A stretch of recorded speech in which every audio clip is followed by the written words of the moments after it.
வணக்கம் நண்பர்களே. இன்றைக்கி எங்கள் வீட்டில் இருக்கிற ஒரு சில தெற்றி பூக்களை பற்றி பார்க்கலாம். தெற்றிப்பூ சொல்லுவாங்க, இட்லி பூ சொல்லுவாங்க, இக்ஸோரா. அதோட ஒரு சில வெரைட்டிஸ் எங்கள் வீட்டில் இருக்குது. அதை பற்றி பார்க்கலாம். பாருங்கள், இது எவ்வளோ பெருசாக இருக்குது. அது மாதிரி அதோட நிறமும் அடர் சிவப்பு நிறத்தில் ரொம்ப அழகாக இருக்குது பார்க்க. நிறைய பூத்திருக்கும்போது பார்க்க அவ்வளோ அழகாக இருக்கும். சில பூக்கள் பார்த்திங்கன்னா இதை விடவே பெருசாகவே இருக்கும். இது ஆனால் சின்னதாக தான் இருக்குது. இது இன்னொரு ரகம், தெற்றிப்பூவில் இன்னொரு ரகம். இது சிவப்பு நிறம். முன்னாடி எங்கள் வீட்டில் இந்த ஒரு செடி மட்டும்தான் இருக்கும், முழுசும் பூவாகவே இருக்கும். எங்கள் வீட்டை அடையாளம் காட்டணுன்னா அந்த தெற்றிப்பூ பூத்திருக்கிற வீடு அப்படின்னு சொல்லி அடையாளம் காட்டுவாங்க.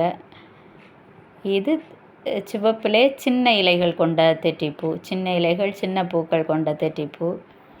இது பிங்கு நிற தெற்றிப்பூ. இது அடர் பிங்கு நிற தெற்றிப்பூ. இதுவும் நிறைய அப்படியே பார்டராகவே நாங்கள் வச்சுருக்கோம். நிறைய பூத்து நிற்கும்போது அழகாக இருக்கும். இது இளம் பிங்கு நிற தெற்றிப்பூ.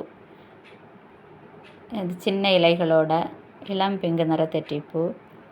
மஞ்சள் நிற தெற்றிப்பூவும் இருந்துச்சு, ஆனால் நான் வீடியோ பதிவு பண்ணும்போது அது பூக்கள் இல்லாமல் இருந்துச்சு.